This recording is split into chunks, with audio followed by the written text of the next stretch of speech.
Comments may be made only when recognized, and with that, we will ask you to stand for the pledge.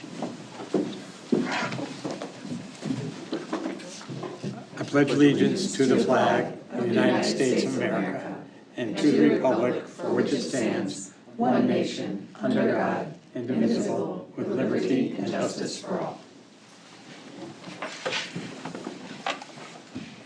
Item 3, Board of Education special meeting, June 22nd, 2026. Minutes. I have a motion to approve the minutes. Megan? Okay. Yep. Megan, who was the second? Megan and Kathy. Thank you. All right, any corrections, comments? Not, can we call the roll? Ms. Bradley? Yes. Dr. Kroon-Braun? Yes. Ms. Lombardi? Yes. Ms. Rebuse? Yes. Mr. Reed? Yes. Mr. Davis? Yes. Ms. Schuster? Yes. The motion carries. We go to 4, public comment. Oh, you abstained? I wasn't here. Okay. Number 4, public comment. Do we have anyone? No public. No public comment. Okay, we go to number 5, superintendent's report. Your report, Dr. Bias? Yes, so no written report this month. You'll get your first one at the end of September, but you did receive a copy of your school calendar. This is produced annually by our High School Art Honor Society. It has a lot of important dates in it, although as Mr. McDonough pointed out, no board committee meetings. But it's also generally submitted at the Caps Cave Convention for one of the publication awards, and we've won that fairly consistently. We've had a great summer. We actually just started our administrators retreat today, so we are busy today and tomorrow with our admin team. Wednesday and Thursday, we welcome back our new teachers for orientation, and then next Tuesday, all of our staff is back for 3 days of professional development. And then our link crew will host the 9th graders next Friday. So we're pretty much back to school, the way that I look at it. And then obviously our students return on August 31st. The other piece of information that I have in your packet is item 5B, which is the calendar. I've sent this out before in the springtime, but when I was building the packet in the past, we've approved this as kind of our calendar of committee meetings and some of your regular board meetings you've already formally approved, but I did just want to present it out for information and if you wanted to take action on it. Just as a comment, I don't recall us actually ever taking action on this particular calendar because we do take action on the annual meetings, Yeah. and we do actually have an accepted meeting calendar which was approved by the board on 11/10/2025 and goes through January 11th, 2027. And that's in the minutes of the meeting of 11/10. I think the one time we took action was the year we switched to having 2 meetings a month because we wanted board approval to do that. And so that was kind of how it got lumped into that process. The start dates you have on there have all part of the approved calendar, which is Yes. August 17th, September 14th, October 5th, November 9th, December 14th, and January 11th. Those have already been approved dates. Yep. So I don't know if we want to do that to, we can if anybody's interested in doing that and accept this. There's no real conflict since we've already accepted those other dates. And this will add the dates for our committee meetings and so on and so forth, for our special meetings. We have never actually done that, but except for that one time. So if there's a board member who would like to make a motion to approve the updated schedule, which includes our special meetings and remainder of meetings for the current school year, 2026-27. But I also note. Megan, did you have a question? Well, so one thing that came up at AFC was talking about the November 23rd, meeting about department budget requests. Because that's kind of like the first major budget Right. discussion. And while it's, a couple things. One, it's not a factor this year because it's not an election year. But last year as a new board member, Drove you crazy. you miss, I came and watched it but like, you basically have half the board turnover who were not board members at what you would argue is the big first step in the budgeting process. So there was discussion as to, like, I don't know what the procedural process would be to swap, say, the 23rd meeting with the December 14th meeting.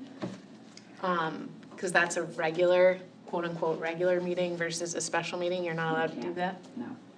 Even if as a board we voted to? Yeah, because we've already filed it with the town clerks, and that's what makes, so it's something we can do in the future. Okay. But for this year, we don't We have couldn't that change it. type of flexibility. And then the second, so in this year, we don't have an election year, so it doesn't matter as much. But then the other question is, it's the week of Thanksgiving, which, Yeah. So, yeah, yes, Oh, John. no, I I was about to say, we don't have a motion yet, so if we don't get a motion, we go on this as a guideline for us, and the other dates are already accomplished, so that may solve your question. If we can want Yeah. to change it, we never really established it as an official meeting. right, so, well, okay, that's a good point, Paul. So my question is, Yeah. instead of, we can't change the December 14th to say a special meeting, but can we just add the department budget requests as part of the December 14th meeting? It's too late for us. Again, going back to. As an agenda? No, going back to the reason why we did it, the reason why the board asked us for that meeting was because, and again, some of you missed this at AFC, but in November, really in October, but in November, we would have this budget. And it would be like 9%, and it would have all the requests that everybody had put in, department chairs, content leaders.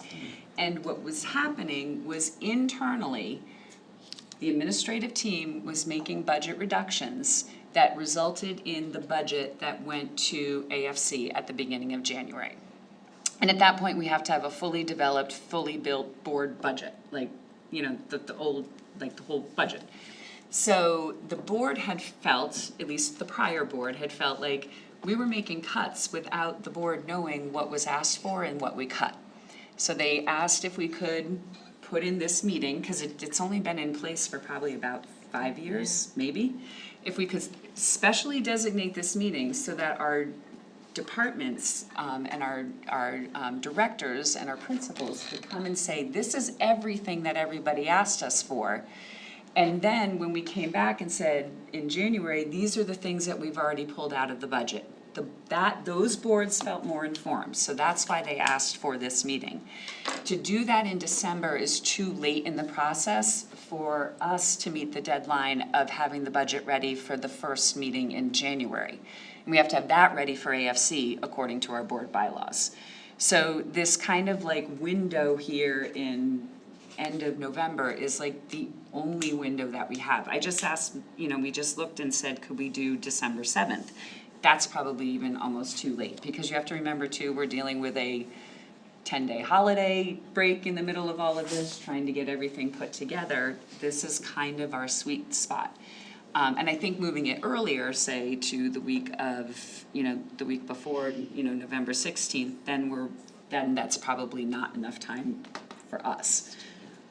So what you're gonna probably find is this on the 23rd of November, because we have college kids coming home, we have our own breaks, I we mean, we have. cannot do it if it's not useful. You know, and again, you guys can all appreciate this. December is a terrible month for meetings, because, I mean, between November and Thanksgiving and when the holidays happen, it's just jam-packed, not just for us here, but also school events, and then all of the things that I know you guys know you experience. It's a horrible time to try to fit in any meetings. This has been the compromise for the past 5 years to try to keep everybody informed. Again, I'm open to suggestions, I think, but it was also not always a necessary meeting. There were prior boards who just didn't have it and just went with the reductions that we made internally. But as a practical matter, though, it is much more of an informational meeting rather than a decision meeting. Yes, absolutely. So any new member, right, is generally welcomed, and the information is there, and they can, like, have the ability to input. So I'm not sure how much of it affects practically, like, some of us may not be able to be here, that is true, but like, but the information itself is available, right? So taking the trade-offs into account, I think. Right. Well, you may not be able to have the meeting, because this is barely a quorum. And that's the other risk of, that is just the risk of I mean, it is, having it is just an informational meeting, there's never been action at that meeting. Right, we can watch it, true. Yeah. But the other thing is that you do run the risk of having, like I said, this, August meetings are tough too, because people are still on vacation, it's still summer, et cetera.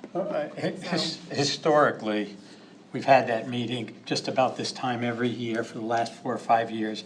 We've had quorums, but if we don't have a quorum, we could still have the meeting. You just can't vote on anything, but we're not planning to vote on anything anyhow. It's an informational meeting, and we could advertise it as such. Informational meeting, first presentation of the budget for the board and any other community members that wish to come in, and the board members have the option to ask questions. But other than that, we're in that situation.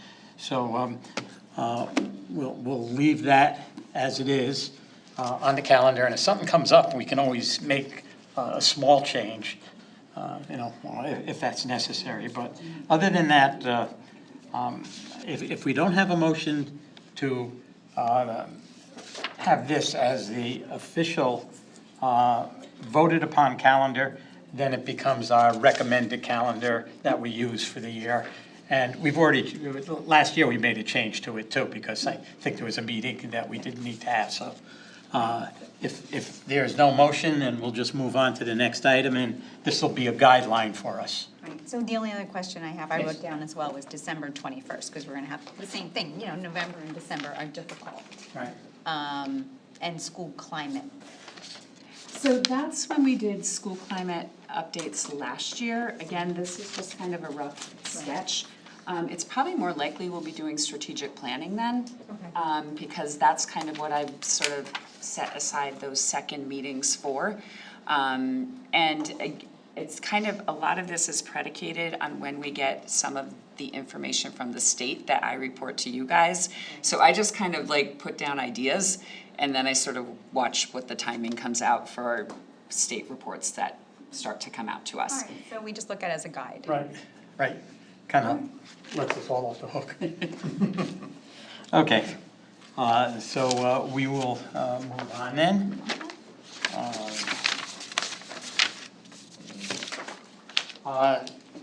Correspondence,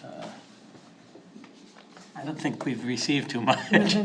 None of this summer, everyone took off. You've had an easy year. I know, Well, I was blasted. There was the AI. The AI was a lot. That was a lot of back and forth, but yeah, That no. was February, so you'll have something new in February. Yeah, we will. I wonder if we can get a secretary of the AI and just put it into the computer build- and let them answer the We could questions. build an Amity bot. Okay, Chairman's report, as you know, we didn't get very much information during the summer, so let's go through these. Committee reports, ACES, don't think there's. Carol's not here, but I don't believe they've met during Right. the summertime, so. We just have our conferences coming up and conventions and Yeah. all the other things that are out. Ad hoc school start time, have you had any meetings? No, the last meeting we had was for the software. I did get some questions from some of our committee members, so I did email Jen today requesting just a status update meeting prior to the one that's on the schedule in January. So hopefully we can get something scheduled in the next, by September, so that we can just circle back. They had some questions, and I thought they were valid questions, so we can have it should be a very relatively short meeting. Very good. Okay, thank you. CABE, Nothing from Yeah, nothing, this is the deadline though, this Friday, if you want to attend the November CABE CAPS conference, so if you have any interest in that, maybe email me like tomorrow or tell me tonight before we leave, because I do have to get that purchase order processed by Friday. communications. We are scheduled to meet tomorrow, provided our chair is around, so I'll have to text her and make sure we're good to go. Curriculum, We meet September 30th. okay. District health and safety, Next meeting's October. Good, yeah, October 28th, yep. Solid. memory there, I did take a look, yeah. District technology is on page 10. Any questions? I was excited to see that all the devices are ready for the start of the school year. We were too. Okay, that was a good report. Facilities, page 11. So there is, we just had a meeting, there is a report. I think the most concerning thing, I think we all were concerned, we got the email about the well pump vault that had flooded. That is now back up. We're on permanent water, so everything is back and restored and ready to go for the start of the school year. And we also all saw the construction on the Library Media Center here going strong, which is a very exciting process. Okay, any questions? Yes. Do we know what caused we don't know what caused it? We don't know what caused it. Is that like something we're going to try to figure out? We looked at everything, and there's no telltale sign of what could have caused it. We have speculation, but there's really no answers right now of what would have caused it. So my only thought after our facilities meeting is, like, is it worth like an insurance adjuster investing? Because there's a big difference between a $50,000 deductible and, like, I don't know what it would be if it were electrical or mechanical failure. Well, if it was electrical or mechanical, we would have seen something.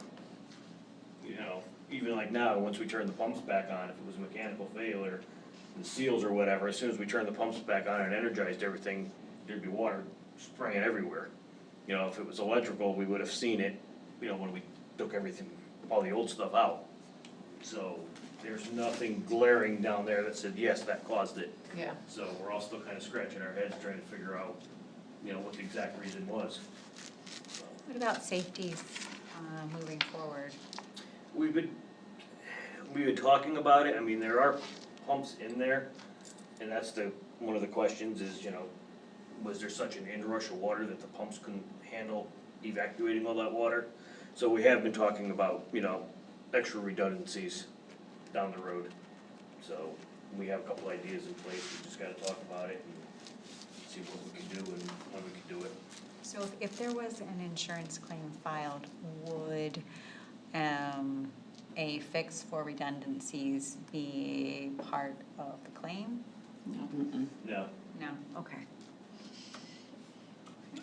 Okay, any? Oh, okay. So Just, yes, Kathy. Did you, facilities covers the media, right? The media construction? Yeah. What contributes to the $250,000 overrun? Everything in our country that has gone up in price. No, specifically, Everything, though. I mean, the construction costs have gone, I mean, I don't know if you wanna. But when you bid something, you bid a price, right? That was So how did they? That was the bid price. So just to give me some more detail, right, to say everything goes up, right, I hear that every day. The bid price was higher. We applied for the grant, we had estimates of what things would cost 2 years ago, and then we actually went out to bid. The actual bids came in, the lowest bid came in $250,000 over the estimate from 2 years ago. So the bid, we met the bid was honored. Yes. So the overrun was in the bid we accepted. Yes. Okay, that's a different conversation, thank you. All right. We go to finance now, right? Have the presentation of the 2027-28 budget calendar. Again, so I highlighted the November 23rd date, which we've discussed, and then, as you remember, Dr. Byers and I go out to the 3-member towns in the months of January and February, and there's 2 budget workshops, one in January, one in February. And then by the end of February, the AFC needs to take action, and by March 15th, the board needs to take action. Any questions on that? Okay, B, presentation of annual report on reserve funds for capital and non-reoccurring expenditures and education expenditures, which is on page 17. So you have 2 reports, one for the capital non-reoccurring reserve, which was the old 2% fund. We still have funds in there that we're spending down. And then the newly established educational reserve funds. So there's a summation of both income and expenses in both of those funds, and the final balances that will be audited shortly. All right. Any questions? Discussion and possible action on designation of unexpended funds to the reserve fund for educational expenditures, and I think we need to take action on this. So, well, I'm actually going to ask that the board entertain discussion, but actually no action, Okay. because we did not take a vote on this coming out of AFC. So we have moved that to action in September, but the discussion was, I don't know so much about the actual setting aside the 2%, it was the designation of what the 2% would go to. Is that a fair summary, Megan? I think it's both. Okay. I think, well, one, I am a little concerned with how it's presented in the financials as though it's a foregone conclusion when it's something that we as a board have to take action on, because what that does is you don't actually ever see anywhere in the financials that the actual surplus is 1.6 million. It looks like the surplus didn't change from May to June when in fact it did by a significant amount. So that's kind of point one. Point two is that as a board, I don't think we should operate as, like, the state statute says that we may do this, it doesn't say that we have to do this. So it is something that is an annual board decision, and I don't think we should take lightly and just assume that every year we're going to contribute to a capital fund if we don't have something that it needs to go That's a towards. Yeah. And then the third kind of part of the discussion was this proposed allocation of it on the library and media center project side of it. One, you're allocating it to projects that, as a board, we haven't even yet approved and authorized. So my question was kind of like, is that a cart before the horse, and how does that work from just I don't know if it's a policy issue or not, but like, shouldn't we as a board be authorizing projects before we are setting aside like large amounts of money to fund them? That's, I guess, That's it. a question.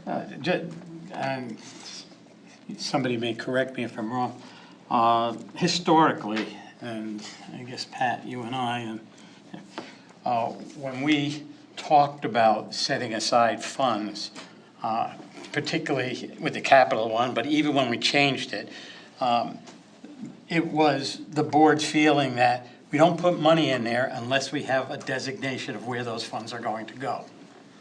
And that's based on the premise that we are currently in the planning stage of some other project or doing something. And we need the money there to do that if we want to. So this was more a matter of, not the cart before the horse, but when we set aside money, we want that money for use for a specific purpose or not use it at all. Right. And therefore, that's why it is there. More a Is statement that of correct? intent, so to speak, right? It's more of a statement of intent of where we spend the Right, money. why we use it, why we're putting the money there. And that there is transparency to the public about what may be done with it. It's what we're planning, and it was just the idea that we weren't just putting aside money to put aside money. It was, we're putting aside money because we know that we want to do this project down the line, and that this is what we're intending to do with it. And so it just, kind of like that November meeting, very early into the process, we're letting people know, this is what we're planning to do with it. And so it kind of gets difficult because if we don't put down what we're using for it, then everybody says we're creating a slush fund. And so you're kind of darned if you do and darned if you don't.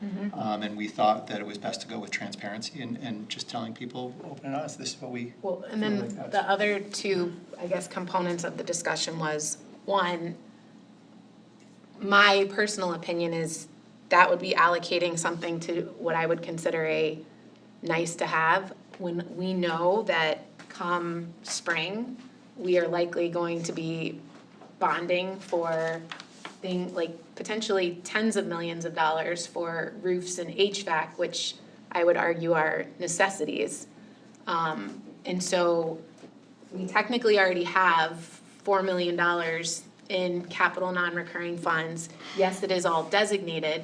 3.5 million of that is designated for library media center projects. When the high school is complete, 42% of that is coming back to us. So it kind of feels like we go from 4.1 to 5.3, and then we're gonna come ask for tens of millions more for these things that are, like, it seems like maybe we should be funding things that are necessary before we are setting more funds aside for things that might be secondary and priority. I think some people might disagree that a improved library media center is actually a necessity. You know, like that's Like I said, that my opinion. Yeah. And that was the nature of But I the think discussion at the she's also- AFC, that we disagree a little bit over that characterization. Like, I mean, is the library media center a nice to have? You know, that you go around to most other school districts of comparable or even, you know, less in quality, and you find like the facilities are actually quite good. My view is that, like, you know, our facilities are just okay. Like, you know, it's fine. It's not like we have any luxury facility of any kind, right? Like, you know, So, Kathy? yeah, so I heard the conversation about, we set aside money in these pockets, right? And then in November, we get to review them. Is it assumptive that, are we being assumptive when we set it aside? And it's not already approved by the board, right? What we're getting is recommendations from the administration that these are coming up. And this is a way to prepare the district and the taxpayers for the cost that's going to be involved. And it's just a recommendation, basically, though. However, before we sit here and talk all night as to what, just let me finish, Donna. If we hold off on the vote until September, would that still work for the administration? Yes. Okay. September, it's sort of our last time we can do it in order to make sure we get the information to the auditors to keep the audit report on time. Okay. So we can hold off the vote, and I think last year we actually voted in September, right? I think so. I think one year we voted in September, because we had a lot of discussion around this. You know, and I do, and absolutely, this is a recommendation for what we put the money aside for. AFC asked us to kind of do an analysis of, well, if we set this money aside for roofs, and then bonded for the library media centers, what does that look like? I do think part of having the nice-to-haves and I hate saying it that way because we need them, but you get what I mean, in the educational expenses is, I think we felt like not paying interest and long-term bonds on kind of that nice-to-have thing is probably more palatable than, and people, I don't know, like people understand roof and HVAC, they don't necessarily understand this.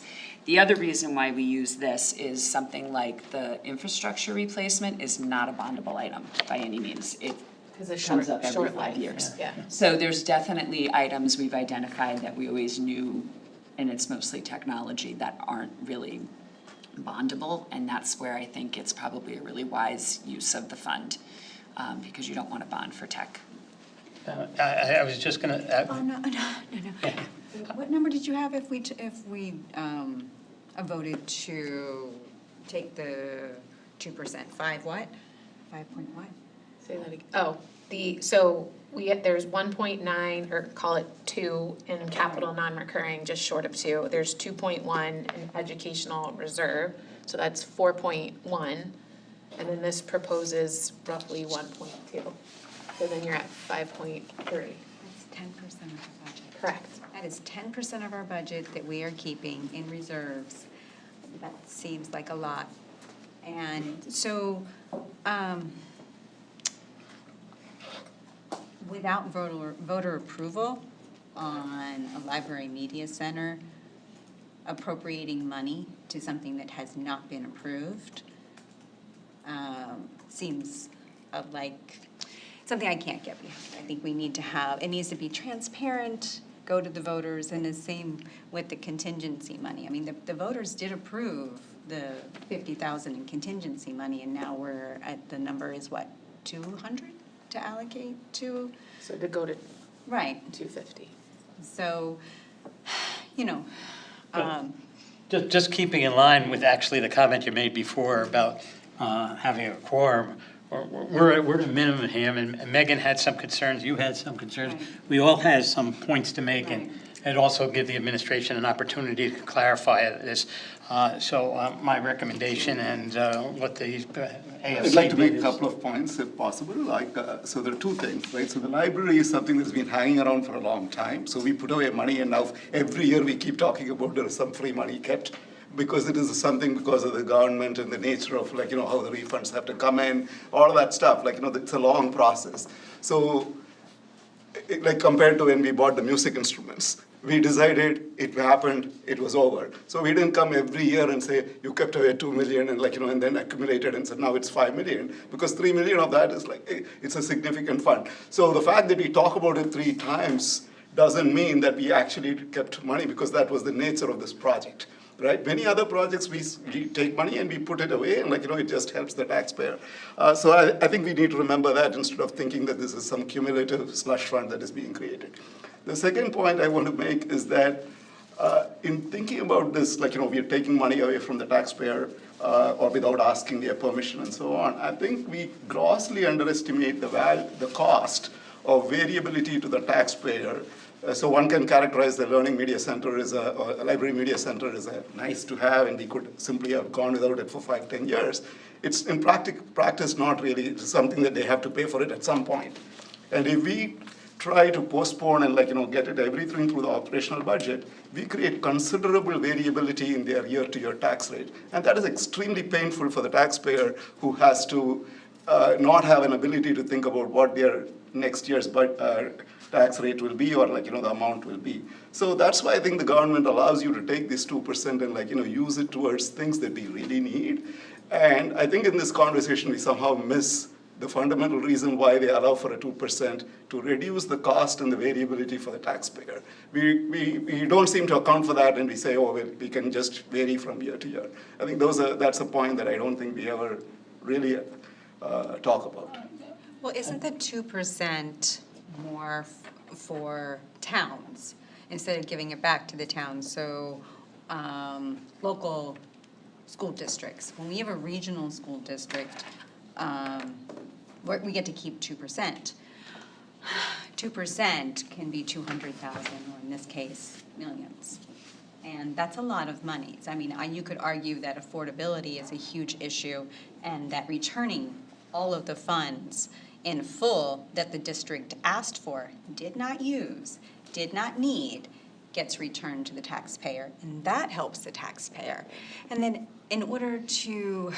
It's not free, Donna. Like, you know, that you have to actually pay for it in some time, right? Sorry, yeah, I don't know. Let Donna finish. Just supporting transparency, that we put it in the budget. We ask, this is why we go to referendum for anything we need to bond, anything for 10 years or older. Roofs, HVAC, definitely need those, right? We know we need those. We need to fix the well. We know we need to do that. I think the characterization about a nice to have is that we do already have a media library center. So if, you know, construction costs went up, we have tariffs to take into consideration.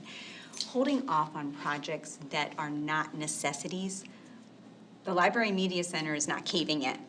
The roofs, HVAC, we have mold, we have a lot of issues that need to necessarily be addressed. Things that are nice to have, so yes, they're great, and if you had a perfect world and you could just take all the money you want and do everything you want. But even, whenever we do anything in our lives and construction, we pull back and you say, you know what, I can't afford that $20,000 range, yes. Aren't those beautiful? You can't, so you have to make compromises. And in this case, the compromise would be, if we want it, we ask for it. Transparency, we ask the voter approves it, great, they approve it, we all know that this is going to happen, but the voter never approved this. No, the board hasn't even approved these projects yet. So I think that's more of the cart before the horse type of things, that the board hasn't even approved the middle school library media centers. We still haven't gotten through the high school media center where we get the grant funds back, which goes back into this educational fund right now. Right, and how much of that are we going to get back? Do we know yet? 42.86. That is of the grant we requested, right? So that's just what we get. And if they decide everything is reimbursed. And they have to make a decision. Right, so we don't even know what that number is, right? Right, it could be Well, it less, goes it down. would be more. Right, it could be. Estimated. It could be. I'm So, very passionate we don't about this know. project, this library That's media why center, the facility- and one of the things I would. The high school? That's why it's a facility, Library yeah. media center, and I would just like to point out for people who weren't on the board or don't remember, that before we talked about doing that project, I asked that we have the board meeting in the library media center, and we did. And every single person said, we need to redo this space. So like this talk of, oh, it's nice to do it, it was necessary. It was 100% necessary for us to do it. We didn't even do it during a rainstorm because the roof up there was a metal roof. That was rain. Patrick, to be clear, I don't think anybody is saying we shouldn't have done the high school. The But we're question saying is, why are we now setting money aside for the middle schools, Hold on. which Okay. have never yet talked about. to be approved or We did the authorized? same project we did the same thing Hold when on. we did the high school. Hold on. So a couple of things. We have talked about the middle school. And in improving the budget, so first of all, please remember, and you guys all know this, in your budget packet, there is always a 5-year facilities plan. And the facilities plan, and it's part of our sort of long-range planning. What are the things we have to do immediately? What are the things we can push out? And where is the funding source coming from? And it's tentative, just like that board meeting list that we have, right? We have some flexibility, but when you approve the budget, you are approving that 5-year facilities plan. It's part of your budget. So you have already given some blessing and some go-ahead. You gave that when you told us to do the study, to have them look at, remember the feasibility study, and if we could add more space, and if we could, how much more space, and it was like an office the size of 2 tables, and it didn't really make sense. But, so those are some of the steps you've taken. I think, as opposed to sort of the nice to have, right? We all know that the library media at the high school was built in 1996 and it hadn't been updated, so it was out of date. And we probably let it get too far out of date before we took the responsibility to fix it, which is not how we typically want to operate. We'd like to be not ahead of the curve, but at least not, dealing with a completely useless space. So I think the approach was, from the board at the time, was, okay, start kind of this a little longer range planning around the library media centers. Don't let the middle schools get to the point where they're so out of date, they're a useless spot for our kids. If you can't do it right away, that's fine. But, we sort of have like this kind of 5 to 10 year window where we probably really need to address it. And the question then became, do you address it by using surplus funds so that way there isn't this radical swing in a budget increase, because operationally, all of a sudden, we needed to add another $4 million to the budget because we don't have a choice anymore. We have to fix the library media centers because they went from being to being critical. And I think that's kind of the dance you're all doing all the time. It's why we put the 5-year plan in. you know, we knew that we needed roofs and HVAC, but at the same time, we didn't know things were gonna become construction costs that really sort of send us over the edge. So if, you know, just give some thought, if it means that we set some of the 2%, you can return the 2% to the town. Please remember, it does not go back into the pockets of the taxpayers in any way, shape, or form. It just means the towns pay us less this year for what they have to pay us for operating or participating in the schools. And it's entirely up to the towns how they use that money.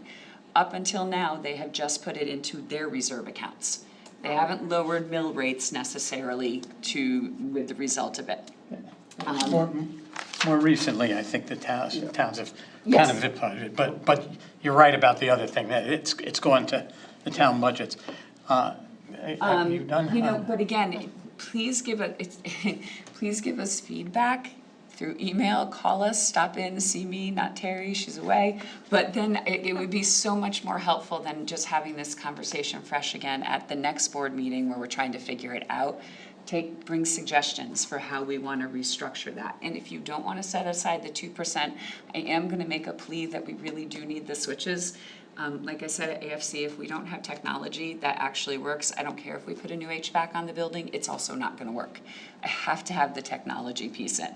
That would be my only plea. As a suggestion, from my perspective on the transparency front, I would rather there be a 2% line item in the budget that is for capital improvements and designated for a library media center that goes out to referendum. And even if the project isn't happening like that next year, but we need to set aside funds for it, at least then it feels like the voter is aware and directly authorizing it. Yeah. Versus the voter is authorizing salaries and benefits and transportation costs that we don't fully spend for a myriad of reasons, and then we're reappropriating or reallocating those funds without necessarily voter authorization. Yep, so philosophically, the board kind of has to figure out where they land, because if you remember, we tried for a while of setting aside the funds to replace the field. For exactly that reason, make sure it's clear, this $50,000 for the next 10 years is going to be used to replace the field. But based on board member feedback, it sort of felt like we were hoarding money. And after a lot of recommendation, Terry and I don't even put it into the budget anymore because nobody wanted us to do that. So we can flip-flop back the other way. But I just, want to make sure that we're all on the same page, because I guess that's the challenge, is if that's how we want to operate, then that's how we have to think about operating with all of our facilities. If that's not how we want to operate and we want to set things aside when the money is available, then. Or alternatively, if it's, to the point of the high school library, that was a 30-year life. Like, that is arguably something you should absolutely bond for. Yes. So just, if I may, Paul, I'm sorry. Just Okay. Patrick. You may. Thank you. Patrick, I approved to vote for the high school media center because of the lighting and the noise and the roof, so definitely. But, sometimes you need to pull back, and I can appreciate your passion. I just want to also get some clarity about the budget, and when we approve our budget, that when there is a 5-year capital plan, if I heard you correctly, you're saying that we're also approving that. So it's in the budget book that we hand you that you approve, yes. Right. So Which is why we bring it, you'll remember, we bring it to facilities, they approve the 5-year plan, so then that way we know facilities approves it before we drop it into the budget book. So that way it's, there's kind of a through line there. It's not set in stone, it's five-year plan. Can I make a comment about that? Yeah, there's a reason, you know where I'm going with that. No, I don't, but Okay. there's a comment about that. We have received numerous compliments from all of our communities that we have that in there so that they know what we're going to need in the future, and that it's been approved. I hear it at a lot of the Board of Selectmen meetings, I hear it from the first selectman. The Amity district is telling you they've set up this 5-year plan, they've approved it, they need to do this in the future. So we have to understand that they're gonna be coming back and asking for funds in the future for these types of plans. So having that in there is extremely important, and having it approved is extremely important. I have another comment that I'd like to all of you to just try and go with me. The regional school district is a unique entity in the state of Connecticut. It is not like a local school board. Local school board gets their budget approved by the towns, same way we do, but ours is by multi-town. However, if they need more money, they just go back to the town and they say, we need some money here. And likewise, if they have extra money, it goes back to the town automatically. They can't keep it. Oh, they can. Well, now they can. They can set They aside can now. 50% too. Yes, yes. They were given that. That wasn't true. The other part of this is we have to look at both sides, finances and education. And we can't be looking at the finances only and saying, we're not gonna spend that money because we don't really need to. We may want to because we're putting in a new program. We don't need that new program. We don't need a nursing program here. We don't. We want that because it's offering our students a better quality education. And that means we have to budget for it. Now, if the town said, okay, I see that nursing in there, and I don't think we really need that, so we're not gonna vote in favor of the entire budget because it has nursing in there. Yes, the town votes on the budget, the voters vote on the budget, but we can't have every single item that we're planning to look at every time somebody's voting. The other part of that is the state gives us broad powers to move line item to line item to line item. Same way they do the towns. So we have that authority to take funds from one area and move it to the other, and we do it almost every meeting. That is the taxpayer authorizing us to make those moves so our school district will run in a better manner and provide better education for our students. There's confidence in the people, us, that voted, and we take that very seriously, all of us do. So to say on all these items that the taxpayers didn't vote for it, no, the taxpayers want us to spend our money in the manner that's most effective and most efficient for the community and quality education. And if that means taking some money from here and not saying we're gonna bond it because we already have it from surplus, that means my taxes will be a little bit lower because I don't have to pay a bond fee, and I've already paid the money for education, and since you didn't need it for that, you think it's better for this position, I'm going with that. So I mean, I know how you feel on that, and it's a troubling proposition for both of us. Well, I just add one more thing, if after you're done. Yeah, I thought you're almost done. What I'm going to say is, we're not gonna vote on this. We're gonna go to September. You wanna? So I just want, again, I think the rhetoric matters. Like, Vinny, I think when we say, I feel like I'm running a household of my own budget. Like, it's not like I feel like I give away money. And when I'm running my household and thinking about the budget, this is exactly how I would think.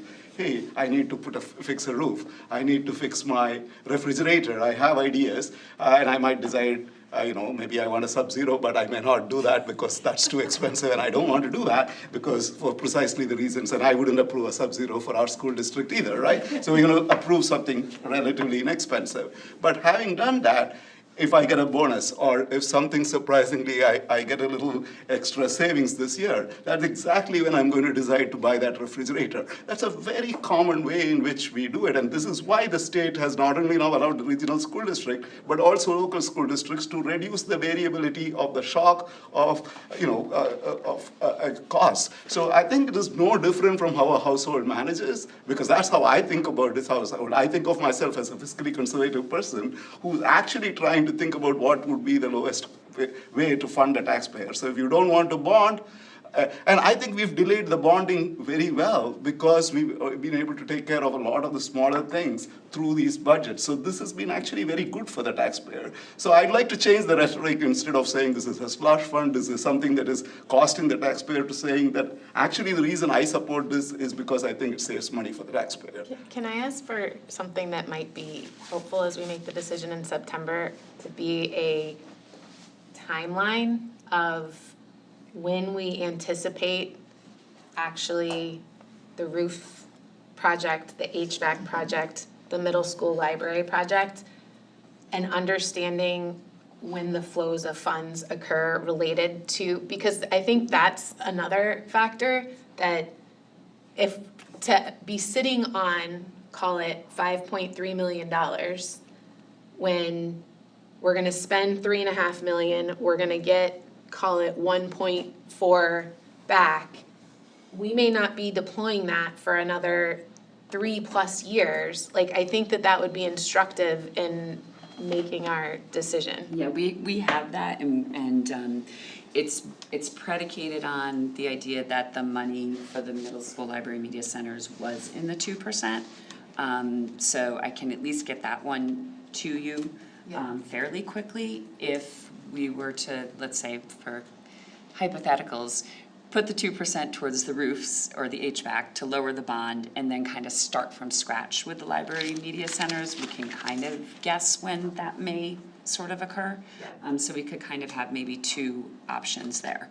But I think a visual of it might be helpful for people to understand kind of timing, flows of funds, what these balances look like. I agree. So when people from the outside looking in are like, why are you sitting on, right now it's 5 million, at the end of next year, I think that would be helpful. For the library part of it, there was not much of a thing. We had to put up the money in order to get money from the government, right? So there is a reason why we did that. Right. So, By but the other stuff, I agree. You're gone. Yeah. No, right, but then within hopefully 6 to 12 months, we would get a chunk of that. Back, presumably. Right, so the But understanding was yeah, that. and I mean, we are beholden, right, to Getting it that back in whole 6 to cycle 12 of months what the is state is gonna do, right? But So but that's why also we sit on it arguably, for like, this long. we want a new roof in place before we remodel a beautiful library. Right. Like, Absolutely. So, I would like just to finish what I started and everybody. You can finish. went in. Thanks. So when the capital projects were presented in the budget, and I asked questions about that, I was told that they were placeholders. We weren't approving anything because it had to go to referendum. Now I'm hearing something a little different. However, those capital projects did not come to the full board to even say, yes, this is what we want to do as a full board. To say, sure, because I would have said, well, wait a minute, why are we going to bond for another media center when we do really have an affordability issue? And that is something that, to me, truly is a nice to have. So as a suggestion, if we're gonna have 5-year capital projects, and we have upgrades for the middle school fields, and when I started asking questions about that, it was like, oh, no, that's just the most expensive that could happen, because we have to get approval through bonding and a referendum first. So don't worry about that. Now I'm hearing something a little different. So you're conflating two different lists, so to speak, in the Oh. budget. There's the bond list, which would have had fields, roofs, HVAC. That's what I'm And seeing. then there's the 5-year capital plan, which has things like parking lot paving, Yes. bleachers, library media centers. So there's two different lists that are there. The 5-year is kind of always part of the budget. The bond was special to this budget because it's special to this point in time. We don't always go out to bond within a certain budget cycle, so we're just kind of in that one. So that is the one that has to go to referendum and has to get approval and has to go through 90 different committees before we get Wasn't it there. wasn't the middle school media center also in that bonding? We just weren't sure where it would land But it- based on what the reimbursement and the cost of the high school would be. So we Right. could bond for the middle school media center if we chose to. Right, so it would be helpful for anything we might potentially bond for, that we don't just see it in a budget book, that we actually. Yeah, you won't, because it really does have to go through a pretty extensive Right, process. but that was the first time I saw it, was in the budget book. It wasn't something that, I don't recall ever saying, hey, we want to change the fields, hey, we want to, I know about the HVACs and the roofs. So to get behind a 2% allocation to the media center, that's a tough one. But if when we talk about HVAC and roofs, not glamorous, but a necessity and needs to be paid for, then maybe that's something we don't go bond for. And something like the media centers, fields, et cetera, that we do bond for that, because that I think we should be getting taxed. I think the challenge with that suggestion is the cost of a roof or an HVAC. We would have had to have been setting aside 2% 20 years ago. Yeah. They have to be bonded because of the cost size, so I guess that's the other consideration, is we try to identify projects that you can accomplish with the 2%. I mean, we already know that the estimates for the roofs alone are probably 18 million. We literally would have had to have been saving for the past 20 years to even be close to doing something without bonding. Fair enough. Well, So- can you put a partial down on it? Do you have to I think bond for that's the the full question at hand. project? That's what we were really, trying to that's do the with the point fees. that I think Megan is trying to make. Reduce what it costs, yeah. Okay.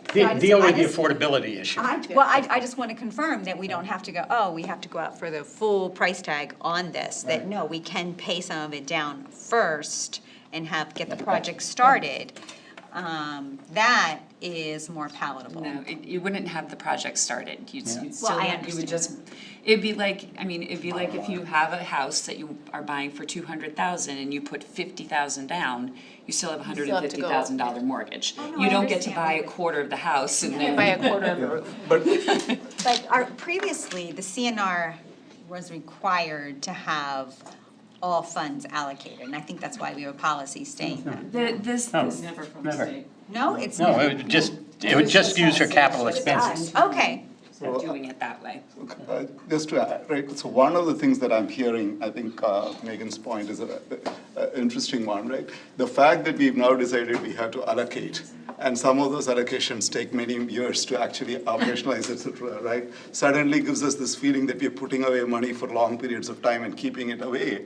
And my example of the music instruments, we've spent fair amount of money on it, and that was just literally the 2% that went through. So those so this whole business of hey, let's allocate it to something is actually constraining us in a weird kind of way that at some point it looked like a good thing, at another point it looks like a bad thing. So now we are we're putting it away. And maybe the board should be more flexible. So again, I think I did vote for the idea that it looked nice to say that we are going to spend something. But hearing this conversation makes me feel like we seem to be going back and forth. One day it sounds like a good thing, the next day it sounds like a bad thing, because now we are not using the money in the best cash flow possible way. So again, I'm thinking back and saying maybe we should do it in the most cost-efficient cash flow kind of way, should be the thing that we should tell ourselves if we are not going to go into this back and forth. Right, well, that's the problem. We have to figure out what is the most cost-efficient way, and you mentioned cost-effect, the cost-effect, right, yeah, and the challenge of affordability. I don't know of any school board or any board of selectmen or any town council anywhere in the state of Connecticut that doesn't have the affordability issue. And to be totally honest, I think our board has done a fantastic job in that respect. I mean, when you pass a budget that's among the lowest in the state, and we still run an outstanding school district that provides great education for our students, we found the way to do it. So we just have to work harder to find a way we all agree. yeah, I mean, affordability truly is felt in Woodbridge taxes. For Woodbridge people. Right, for Right. Woodbridge people, who Well- make up about 40% of the Right. enrollment. It's an affordability issue, and we don't want to get into philosophy, because if we were living in New Haven, it would be a different affordability issue. And I hear people locally saying, New Haven's got a problem. They don't know how to spend money. They should spend it. They should learn to do what we do. And those types of issues are issues of condition of the community and the type of community it is. I taught in West Haven and represented West Haven as a state representative, and it's a totally different affordability issue in a community, different type of community. So we just have to deal with what we have to deal with here and come up with the best situation for our residents, and that's where the affordability issue is for us. So let's move on. And we postpone that until September, and it was a good discussion. And we didn't yell at each other. Okay, now we go on to, where is it, D? Yes. 9D. Yeah. Discussion and possible action on Amity Regional High School, the library media, revised cost estimates, recommendations to the Amity Board of Education, and Finance Committee does have a recommendation for us? So the Finance Committee did approve this motion with a modification.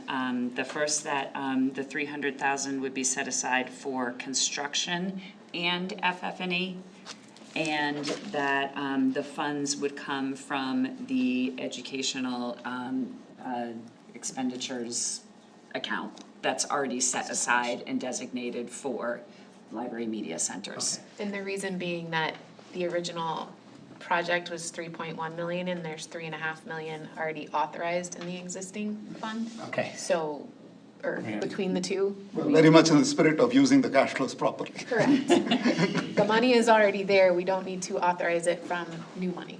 Got it. And the ask came actually from Silver Petroselli. They really only want us to go to the state once with a revised budget request. So they asked for slightly more than what was presented as needed to the Facilities Committee.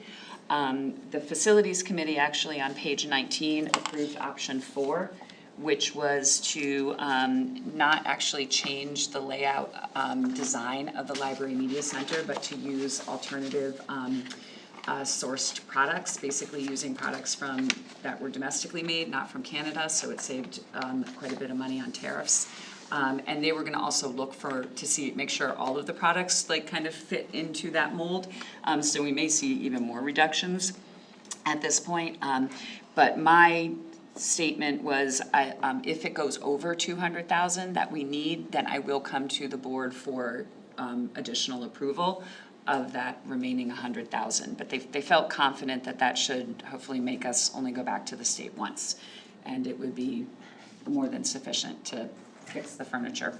Okay, so the Amity Finance Committee changed the proposed motion. Could I get a new motion from what was done there so that we're in line with what was voted on? So it was, I think, approves a budget increase up to 300,000 for the revised cost estimate for both construction and FF&E, so that added wording, at a total budget of $3,452,596 for the ARHS Library Media Center renovation project, inclusive of adjoining classrooms and offices. And these funds would be available from the Educational Expenses Reserve Fund. Yes. Okay, you made that motion. Yes. I'll second it. I don't want to repeat it I just again. have one question. Yes. So who in the process makes the decision as to where the furniture would come from? So they picked, I can never say the word Yeah, right. Silver Petroselli. They work off of the state contracted portal, which is a consortium bid. So they have certain vendors that they can select the furniture from under the construction project. That's the guidelines they have to use. So they go there and they have approved vendors, and then they start to price out the stuff, and they bring it back to us, and we will ultimately bring it to the board for a vote, because the contract will obviously be over $35,000. So pre-tariff, the Canadian suppliers were the best, and then post-tariffs, we. It actually goes back to a question Donna asked at the beginning of this process about meeting the certain standards that are required by the state. So all of those vendors meet those state requirements. So no matter which vendor we go to, it's meeting the state requirements. So now that we're changing vendors, does it create a delay? No, we're on track, so we would have still had to have this meeting with the state for the FF&E. So as of right now, we're all on track. They're not gonna get the furniture from Canada. Canada, they're gonna get it from the United States. When you can find a suitable substitution, so, which, they were The biggest thing was shelving. shelving. And that was what they changed sourcing on that drove it from being 50,000 over to 50,000 under, which helps offset the construction overage. When do we think we'll be done? We're still on target for a December completion date, roughly, and a final punch in March, I think it was. So as of right now, everything's on schedule. So where are the students going to use those facilities? So, the small gym that was our wrestling gym has been converted into a library. And the wrestlers will practice at the middle schools, I believe is the plan, to get their season started, since their practice space is being taken over by a library. Is there going to be a grand opening? Yes, we will, an and once, announcement? you guys will all be involved in a ribbon cutting ceremony when we're all ready to get to that point. Yes. And community announcement, Yeah. we'll talk about communication. Yeah, I mean, I encourage you to look at the website. We've sort of put up a website that's kind of you know what I'm saying. That's, capturing kind of the process as we're going along, what phase we're in, so, kind of a brief description, so all that's up on our website. We'll sort of tie it to an open house or something where people can come see the new space and, yeah. I also suggested maybe we should consider naming rights to fundraise for any additional overages, but Get some plaques. It's amazing how large the space looks. Yeah. Oh, yes, we could do naming rights on the shelves. So, well, you have a board policy about all of this, and you can. Sorry. We do. You do. Oh, it's so funny how you can actually rescind and change policies. Did we talk at some point about giving gifts and allowing for a process of giving gifts to the school? Did we ever move on it?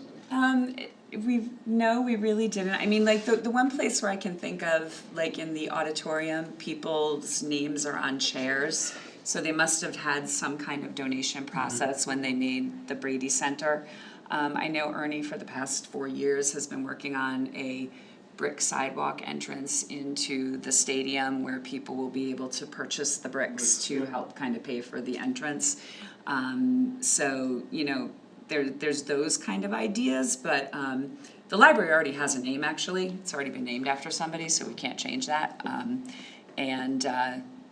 don't know how much we want to name a study carrel, but. No, but I think it was broader than that, about scholarships, about all kinds of other things that I think we could, get the community to support and do useful things for the thing. So maybe the policy committee should be charged with support. I know you should send some ideas to the policy chair, who's not me. Good. Okay.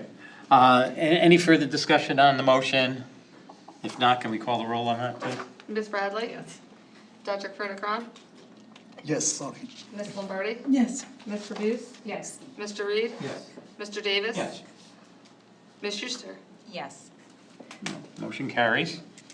We move on to E, discussion of monthly financial statement, page 26, and this includes fiscal years also.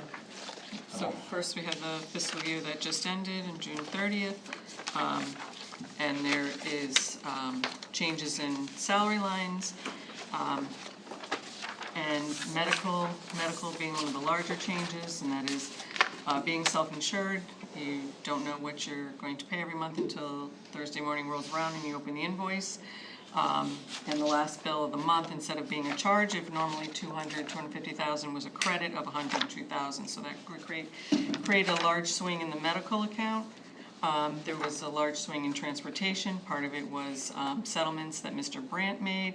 Part of it is the residuals from all the athletic trips, field trips and whatnot that, they did their best estimate as to what they were gonna need for the year, but some residuals there.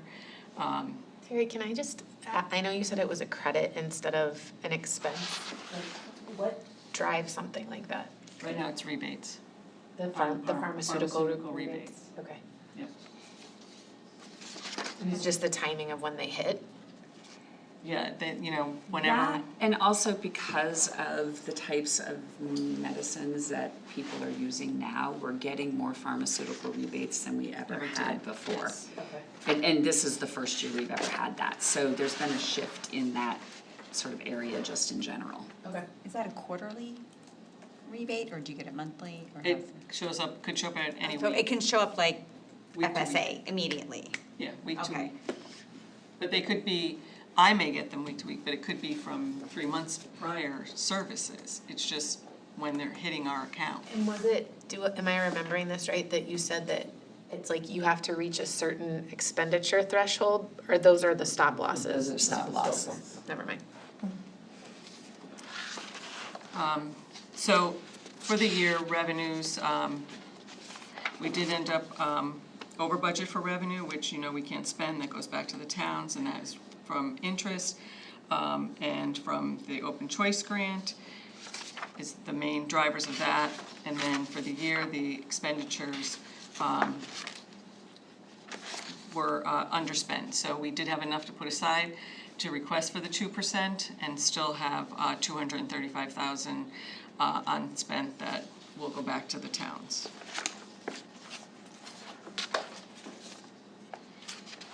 Kathy has a I'm sorry. Are we spending any more money with Green Sky? What's happening there?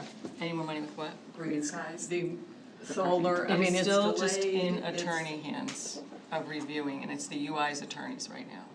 So right now, they told us it wasn't gonna happen this summer, but we could expect for it to happen next summer. And we haven't spent any money with them at all. We haven't, so we haven't. No, like zero. Okay. What if it ends up not happening? Then that's it. And it just No doesn't loss, happen. nothing. No loss, yeah, it just doesn't happen.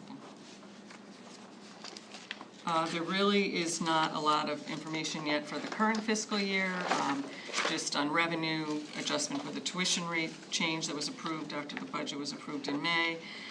What little changes we know in salaries right now from turnover or vacancies that happened over the summer. So there's not much on the current fiscal year. Claims did come in over budget for the first month, both claims and fees, but if you look at how last year went, that's where the rebates started kicking in later on the fee side and really, put the whole budget in order for medical. We ended up under budget last year for medical, when you looked at fees and claims together. Just so I understand correctly, salaries being, call it 25,000 under budget year to date, that is a reflection of changes in tenure from hiring, From who, right? from who was budgeted for at the end of whenever we approved the budget to if somebody left and somebody came in at a lower. Right, yeah. And that's already all reflected. But it's not done. So I have probably 3 or 4 positions in there that at the time I did this report, I just put a placeholder in of an MA9. Got it. Not knowing Yep. what they're gonna be hired at, Okay. but putting something rather than a 0. So when someone's hired at higher or lower, is that how long does that take to be reflected in the budget? Well, once we know somebody's hired and they're onboarded, then their salary's reflected in the next the month's forecast. Yeah. In the forecast? Okay, Yeah. thank you.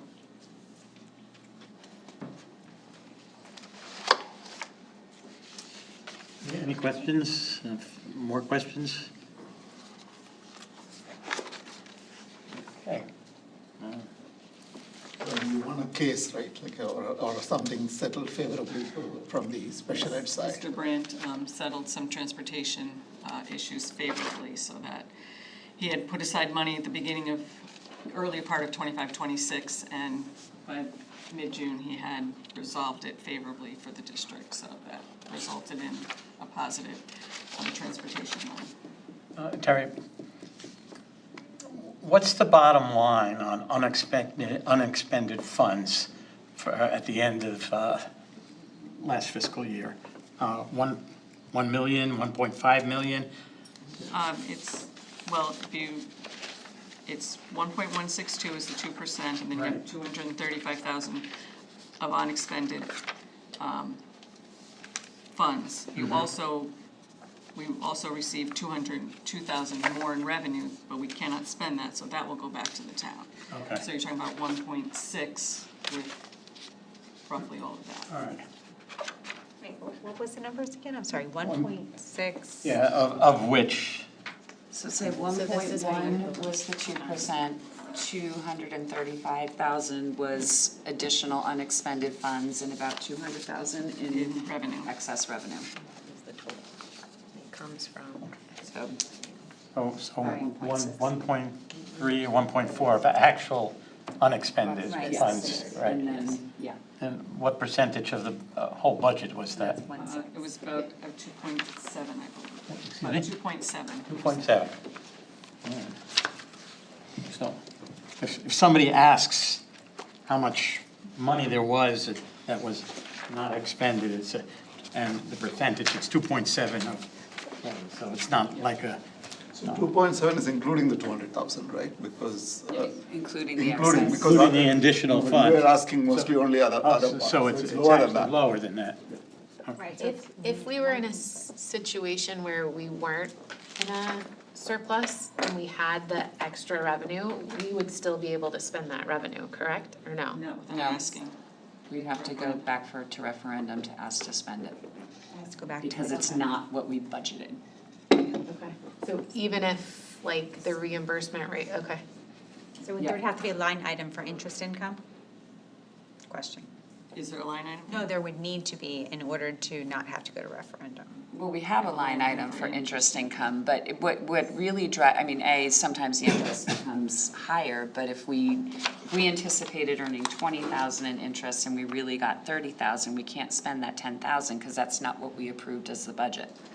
Right, I understand it, And then the other issue is we never know what the state's actually gonna give us for money, so this time it came back higher in some places, lower in other places. Special ed came back higher, right? Special ed was lower, it was open choice, that was, Okay, that's where it that was. was really different. All right. So special ed update, what's next? So real quick, no budget transfers, as I told AFC, this month, so it's always a good start. This year, we're onboarding the most students we ever have from the elementary districts. We're onboarding, and I misspoke at AFC, so I can't do math, I said 54 students, we're onboarding 64 students. I forgot to carry the one. So we're onboarding 64 special education students from our elementary districts. To give you a frame of reference, that would represent 25% of all the special education students in Amity in 1 year that we're onboarding. If we kept up these totals for the next 6 years, we'd have a net add of over 90 students. The elementary districts have expanded greatly in their prevalence rates for special education. So we've already run preliminary numbers, because Ms. Loomis knows I've already set my budget meetings for the year with the BOA directors, and we're running very high across the BOA in their K-6 buildings. So we're onboarding 64 students. Today was our move-in day for our Amity Transition Academy over at Center School. As we talked about in June, the University of New Haven Orange campus has closed, and to the best of my understanding has actually been sold to a private approved special education school. With that said, we entered into a contract with the town of Woodbridge to rent one of their classrooms for $1,500 a month for our 18 to 22 population, to have their community and vocational needs met. We're still gonna maintain our space at Albertus Magnus College, so our students can still be with typical college age peers when appropriate. So those are the big numbers, just really a large increase in special education coming in from the elementary districts right now, and we did not graduate out as many students. Our 12th grade classes are traditionally smaller. As students learn the skills, they exit from special education, so the number of students who exited this year was not nearly as close as to the number we onboarded. Historically, Tom, how many does Amity typically? Historically, when we onboard 7th grade, we're usually in the 40s. So you're doing the 40s, and by the time they learn skills, you said that kind of trickles. So we roughly graduated out about 40 special education students from the high school in 12th grade. Now those numbers, they start at one number in 7th grade, we identify some, so the numbers kind of swell. Some are between 8th and 10th grade, especially given 3 different approaches to teaching and learning coming from the 3 different elementary districts. And then we start to see that number start to shrink back down as they learn the skills and move through our curriculum. Interestingly, while we onboarded 64 seventh grade students, we actually had our biggest increase in students into the high school. So that's why I asked the board to actually support, and you all supported, thank you, the additional special education teacher at the high school, because the high school actually had a net gain of special education students of a little over 35 in 1 year, because of the way the numbers were kind of in this bubble, but I can't even call it a bubble, because I don't see the backside of the bubble yet in our projections that we run every October 1st with Ms. Loomis in my office for the projected numbers with special education students. Right, and some of these students actually, or I should ask, let me rephrase. Can some of these students be supported in traditional classrooms? Or do they Yes, all? so these students are running the gamut of services from self-contained programs, our low incidence programs, our Spartan Prep, our sales, right into being supported through a co-teaching model within the various different buildings. What will be interesting is, as Mr. Brandt sort of said, we had a tendency to sometimes identify students as seventh graders because they hadn't been identified at the elementary level.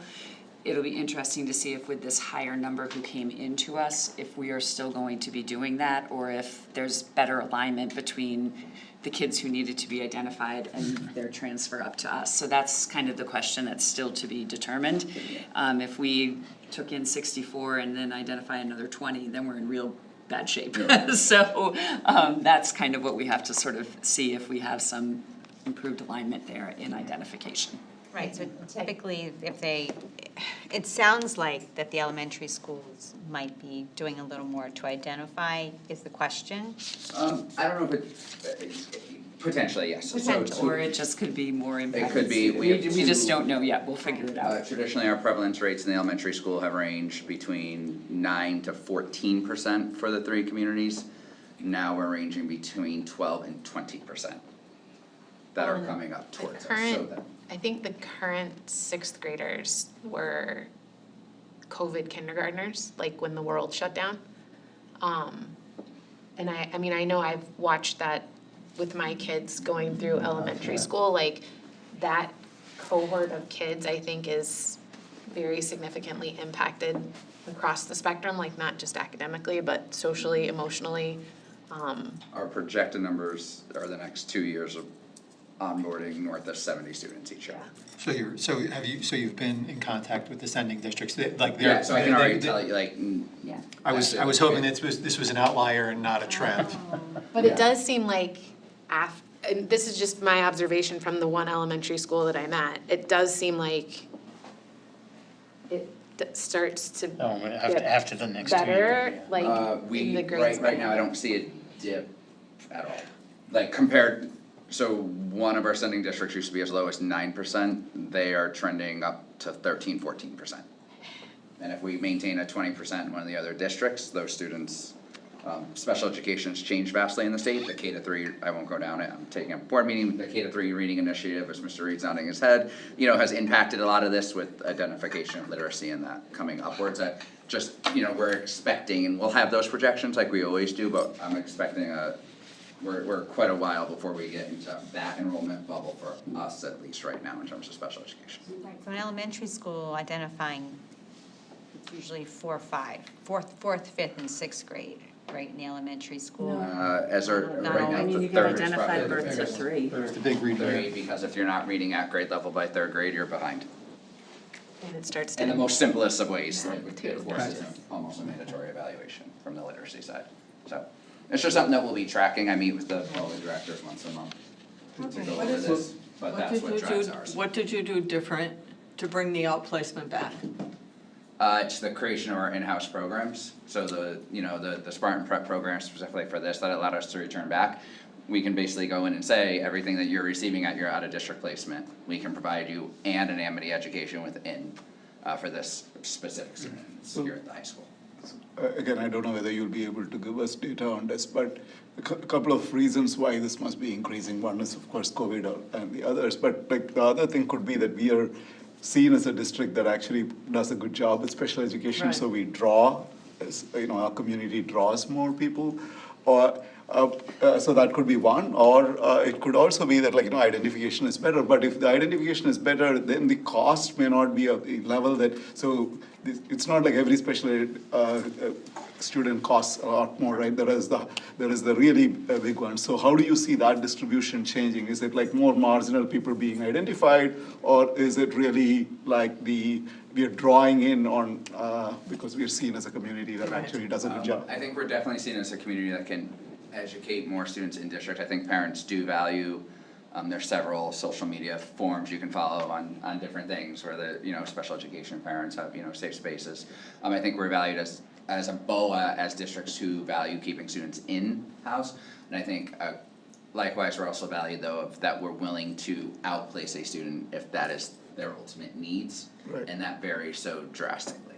So I think it's a little bit of both. And we do have. That changes the hypothesis of this being a bubble or this is going to go down, Yeah. because, yeah. Okay, Thanks for that, Sonia. thank you. We move on to the transfers. We do not have to vote on any transfers. This is the year transfers and 3,000, and that's all in there. Is there any questions that anyone has? Any comments, Terry? Anything special? No? Nope, nothing for the end of the year, very few for the first of this year. All right, we go on to 10, policy, and I have a concern here. It says second reads, but it does not say that we'll be voting on them.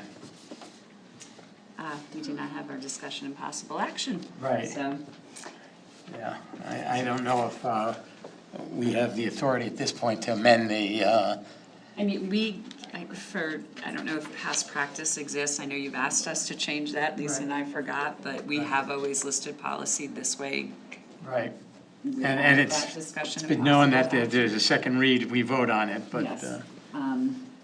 Well, so state statute, Jen, I was going to ask if we should take conduct and discipline back because notification, it has to be within the same day versus 24 hours.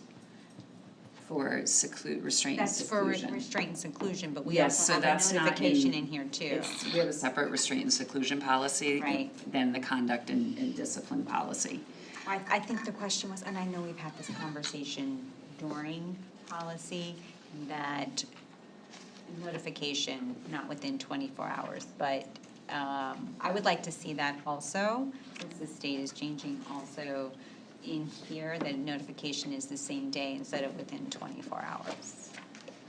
But this isn't addressing restraint and seclusion. No, I understand that, but it's notification for conduct, I think I saw it. Oh, so you're asking for something different. So again, remember, we were only updating this to reflect the new sections in section 3 to reflect the AI infractions. That was the only reason why we were changing it. Policy hadn't discussed any other changes. So that's why it was a second read. But Where is it? if you are asking to change other sections of the policy, then that has to go back completely to policy, because we haven't talked about any of that. Okay, so question, should we, because then there was also something about expulsions and suspensions within, before it was alternative education. Yep, so we have not received any guidance on, because I don't know that we actually spelled that out, and I don't think we ever spelled that out in our policy to begin with. So those updates, I don't think are going to be relevant for changing this. So it used to be that and we actually say, we have a very broad statement about offering an alternative education opportunity for students. So. Do we have to be more specific? Do we need to be more specific is the question, because now it's first and, before it was just first, now it's first. Yeah, it and used to just second. be, it was like you were one and done. So you got one expulsion, and if you got expelled the second time, you were done. Now it's two and done. Now it's it's a second chance. Yeah. But I don't know how we can look to see how we call that out. It's probably a minor technical change, because you remember, thank goodness you guys did this. You said that if we were just changing policies because of statutory changes, we didn't need first reads. Could just go immediately to second read. So I guess your request around the time of notice is a first and second read request. The statutory request is just a second read request. Right, so we already have this in place, correct? We already have a conduct and discipline policy. This is our conduct and discipline policy, so yes. taking it The back- piece that's missing is the AI piece. So I think that was the intent, was to start the school year Right, with so some there's no clarity harm in around just taking AI. it back to policy, so we don't need to vote on it tonight, because we already have a policy. Except it's missing everything about AI. Well, that's okay. Really? So the only real change is the use of AI in grading and assessment? Only No, that section? so it's really conduct of students misusing AI and what the This is expectations from the teacher are. side, the other Yes. side is. The grading one is from the teacher side. So yeah, those were the two changes. Well, We already know that, theoretically misusing AI, we already know that that's, right, so I don't necessarily think we need a policy to tell Well, I people think they should not be theoretically, if we cheating. knew it, we wouldn't have changed the policy. We I all know think we we wouldn't have should, spelled it out so explicitly if we thought we were sort of covered with like acceptable use. But I think we felt pretty strongly we weren't, which is how we ended up here. I mean, we don't have policy committee till September, so this wouldn't go into place until October anyway. I mean, if we wanna start the school year, we went through all of last year without it, we can keep going. so, if there is a board member who wishes to make a motion to approve these policies, 5131 and 6146.1, as our standard practice has been on second reads, would someone make that motion?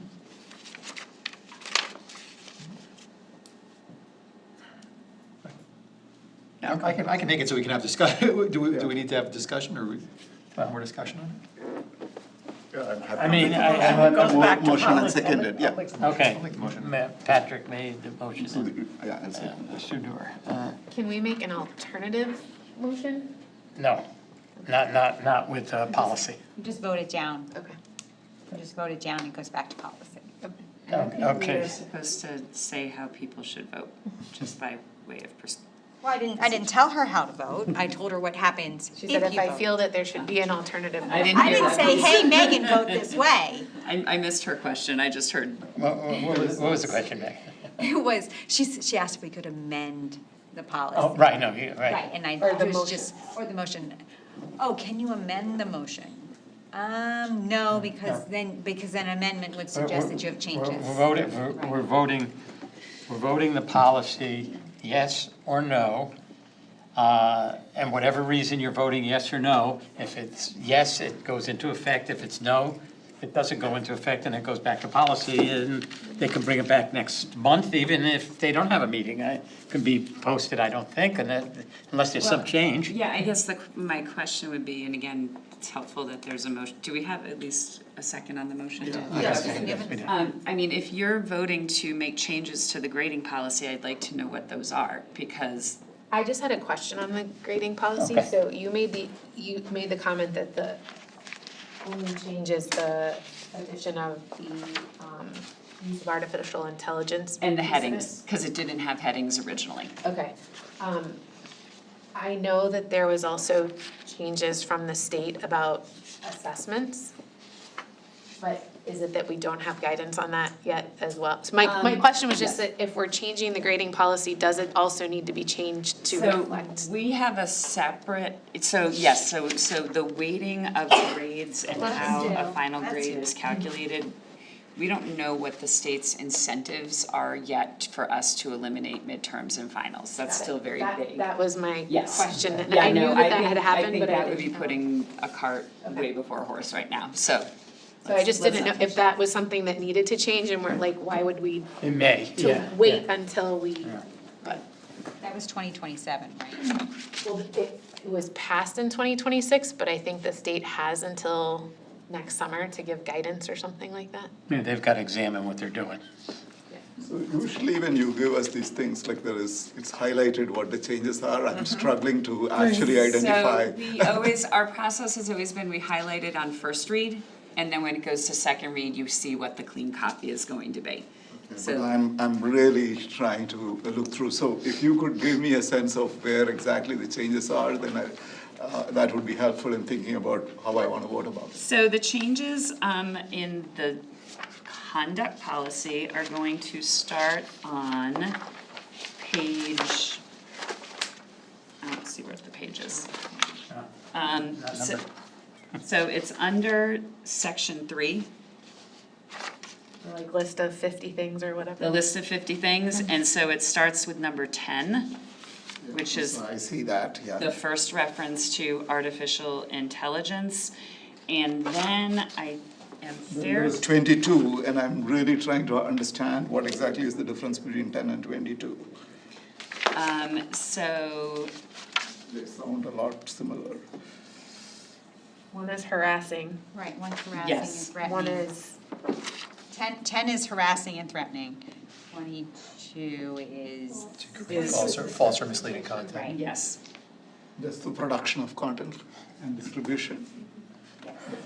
But the first one also says create or distribute content. Well, but one is saying harass, so it's me saying, creating an AI image saying that, you know, something to cause you pain, but the other one might be, you know, just saying, you know, that the school is going to do something that they're not doing.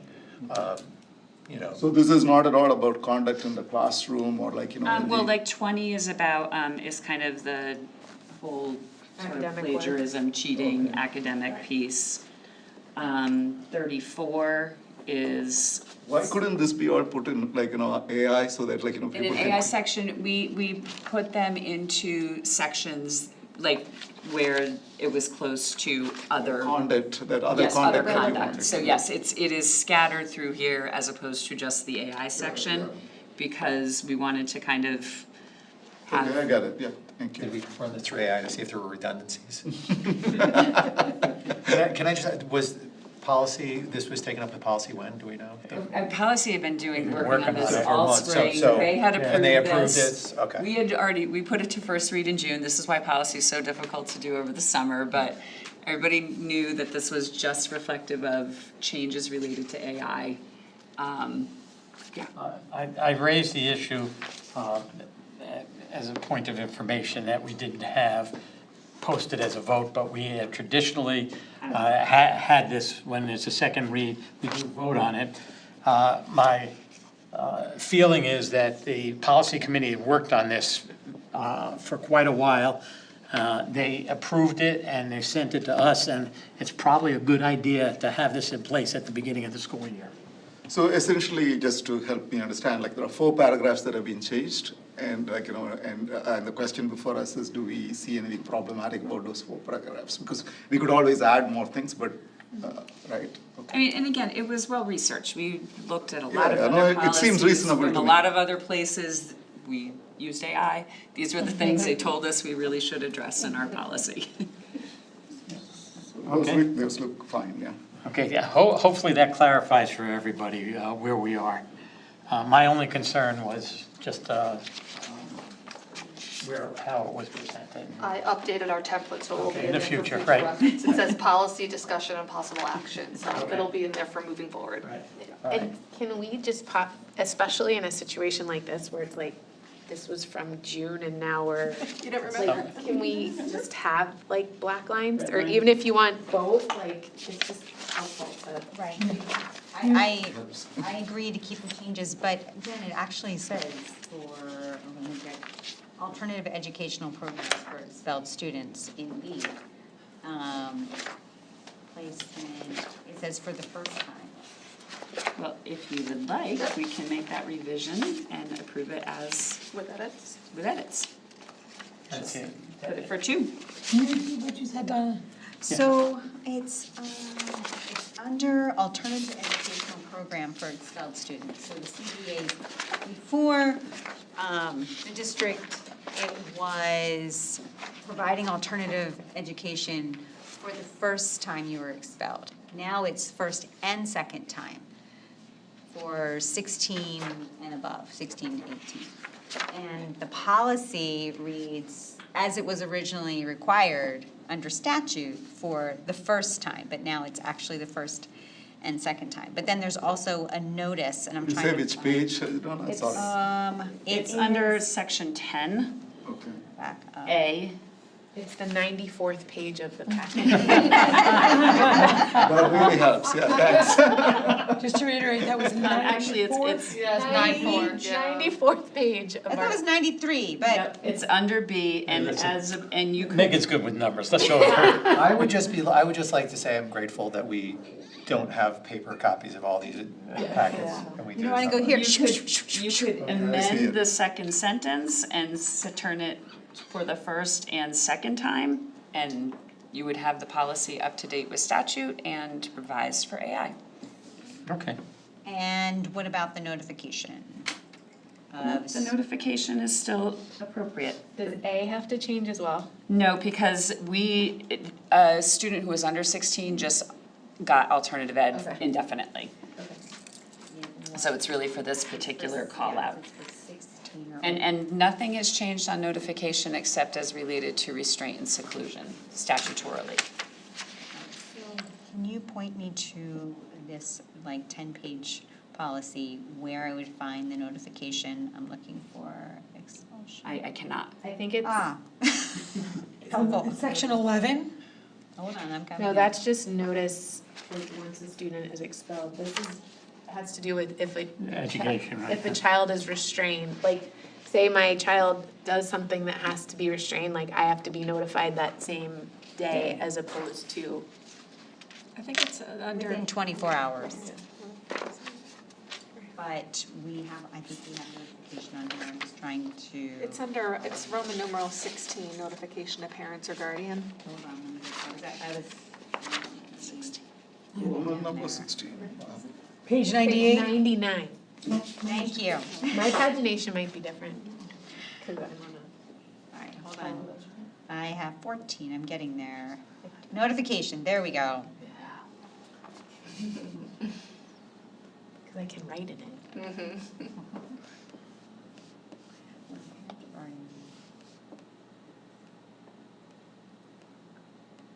The same day.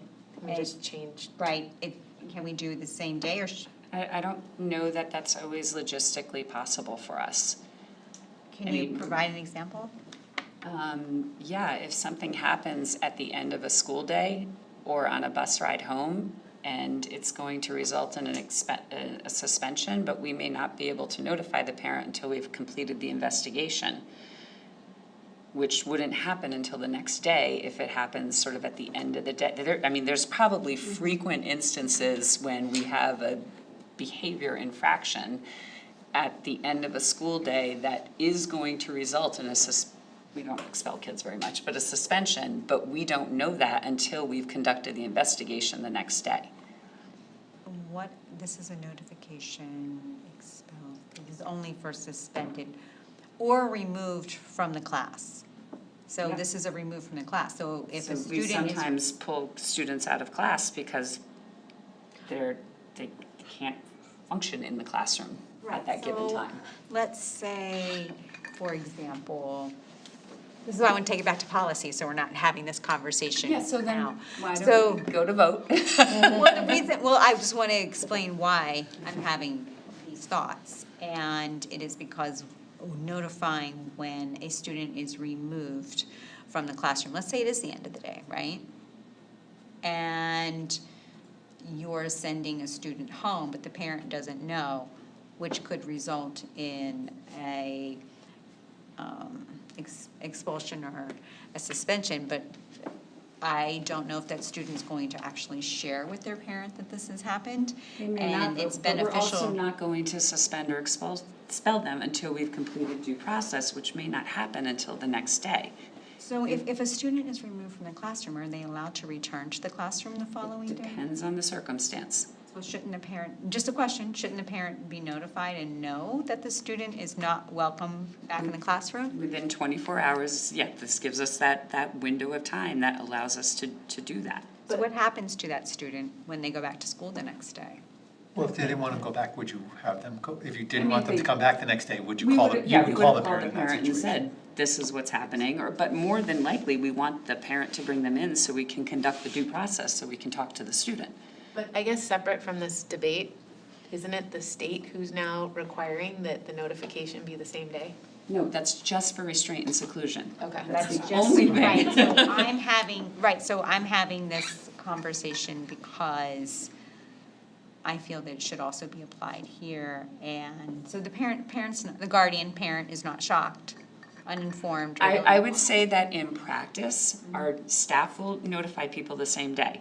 But I also cannot guarantee that because I don't have control over when infractions happen. And I would hazard to guess that when CABE designed this model policy, they gave boards kind of a window that would allow enough flexibility, we can adhere to our policy and yet still meet the expectations. That's probably why it's 24 hours. The state felt clearly that when you restrain a child or seclude them, it's a higher level of intervention, and that has to be noticed on the same day. So none of this, that 24 hours isn't statutory, it's obviously CABE best recommendations, for what seems to be reasonable, that we have good communication, but also give us the wiggle room because we can't necessarily. Right, any kind of restraint or feasible was done by one of the staff. Yeah. And therefore, there is absolutely a possibility of being able to report it. If you fought with another kid, that is going to lead to an expulsion, you cannot really talk about it without really conducting an investigation. So there is a clear difference in the. Right, no, and I do trust that the staff is contacting the parent, or making every attempt they possibly can to contact the You know, parent. it's spin it the other way too. If there was a fight at the end of the school day, why are we gonna make this like extreme situation when the next day it might turn out that the investigation proves that one of the kids or both of the kids shouldn't be? Like, why, you know what I mean? Like, I could see that, until it's completely confirmed. Investigated, yeah. I don't wanna get a call that my kid's getting expelled if he's not totally getting. Oh, no, just removed, whatever, and something happened, that there was a fight, and I actually do believe 100% that the school is, and all the administrators are going to do everything they can to notify the parent. Yeah. So I guess where I'm circling back to is that I would be okay with the amendment to the policy. Okay, so what, the amendment you're making is, The amendment is back on page 94, or wherever Megan found it. Under section B, students 16 to 18 years of age, we would amend the second line where it says expelled for a first or second time, because that is what the new. That's the Oh, state I see what statute. you're saying, right? Just to be in compliance with state statute, and that's And then okay we to don't have not, to bring it back to again. policy. So Unless it doesn't have to go back to policy. Right. We're gonna make the amendment here. As is, and vote on As it. amended, because it's. Okay, so And the when we- grading assessment stuff, we don't know yet, so it's fine just to. So it's fine the way it is, that's Fine, probably a right, good so that's year. fine the way it is, and the only reason is, I'm not saying that we should take it back, is because it's just for state, it is state statute, and this way we're, so, right now, we have an amendment, and do we have a second? Megan made a second. All right, is there any further discussion on the amendment? All right, I'm gonna do a show of hands here, so make this quick. All those in favor of the amendment, please raise your hand. Any opposed? Amendment carried unanimously. Amendment is now part of the motion, and the motion is to approve those two policies. All right, can we call a roll on that? Sure. Ms. Bradley? Yes. Dr. Krunichron? Yes. Ms. Lombardi? Yes. Ms. Revius? yes. Mr. Reed? Yes. Mr. Davis? Yes. Ms. Schuster? Yes. Okay, motion's passed. Move on to personnel, report on page 106. Any comments? My only comment not related to the report is we did reach a tentative agreement with our admin assistants union, and so Ms. Lombardi is working on a personnel committee meeting, most likely around the September board meeting, and we'll put that on as a special agenda item for the second September meeting, so that way they can get paid their appropriate raises in arrears, so. Any other comments, questions? Can I ask a question on the personnel report? Is it feasible to have, as part of the report, like significant openings? Yeah, we could probably list current openings, it's so fluid, but we could list the openings as of the Wednesday before the board meeting. Yeah, just, we can do that. just cause then it's helpful to know, like, when we're getting transfers because we're missing a special ed teacher. So I'll ask the question, how many openings do we have as far as certified educators? We have long-term sub positions that are open for people who are out on a leave of absence for various reasons, but that's it. Our permanent positions are all hired. And then probably a couple, one para, maybe, opening, sort of? Yeah. And then there's probably a lot of coaching positions on there that I'm just not aware of, so. So, But no, we're in good space in terms of certified staff, for sure. So when you said as of, and you had a date,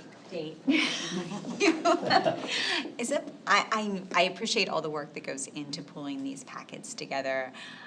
It would be really helpful if we could get them before Friday afternoon, even if it's a day ahead. Wednesday would be great. Wednesday would be fabulous. Yes, Wednesday would be great.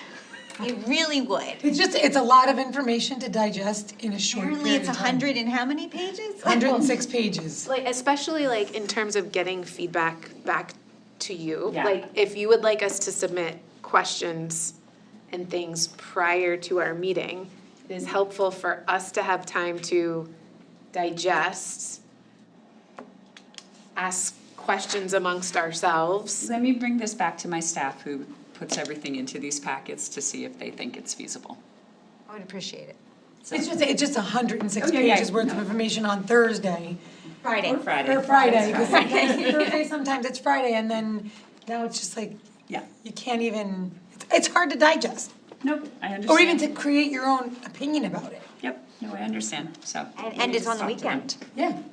Now, the other issue, of course, is that things that come up on Wednesday, Thursday, or Friday will not be in there if it needed to be added. I'd almost rather add to the an agenda. amended agenda. Right. If something came up, at least we can digest some of it.